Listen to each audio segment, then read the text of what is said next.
Counter-protesters will gather here outside the Reggie Lewis Center in Roxbury. They'll speak for about 10-15 minutes before they hit the streets here. This is Tremont Street. They'll go past Boston Police headquarters all the way to the Common. In all actuality, I don't believe that what they're exuding is free speech. I believe it's hate speech. These quiet streets of Boston will be filled with tens of thousands of voices tomorrow morning.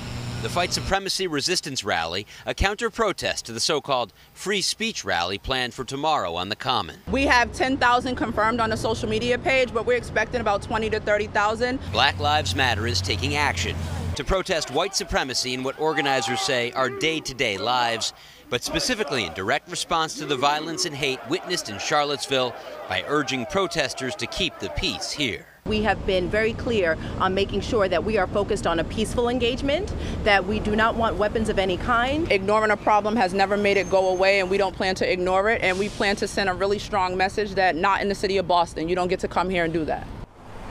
And organizers of the Black Lives Matter counter-protest are frustrated with City Hall. They say they issued a permit to a group who is not going to have free speech, but hate speech instead. We're live in Roxbury. Josh Brigadier, WCVB News Center 5. Josh, thank you. A local nonprofit is trying to turn Saturday's rally into a fundraising effort. Jamaica Plain-based Union Capital Boston is asking people to donate to causes like Black Lives Matter and the Southern Poverty Law Center. For every neo-Nazi who attends the demonstration, the more hateful messages, the more money goes towards combating them. The fundraising model is based on an anti-neo-Nazi strategy used in Germany. News Center 5 will have complete coverage of tomorrow's demonstrations. We will have crews all around the city tracking the latest developments for you on air, online, and on our WCVB app. New on 5, the mother of Heather Heyer, the woman killed at last weekend's rally in Charlottesville, is now speaking out.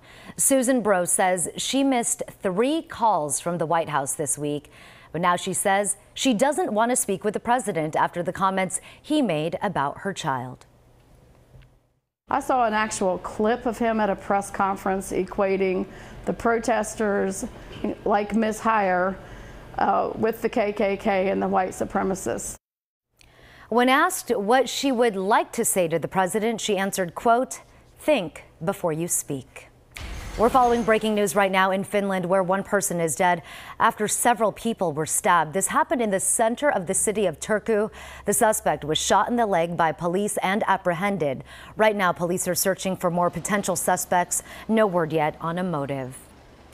A moment of silence in Barcelona as new details emerge about that terror attack. And breaking right now, the State Department is confirming that an American was one of the 13 people killed and another American was hurt. This as Spanish authorities say 5 alleged terrorists were killed in a shootout. The bloody aftermath of yet another terror attack in the heart of a European city. Here in Barcelona, in the famous Las Ramblas neighborhood.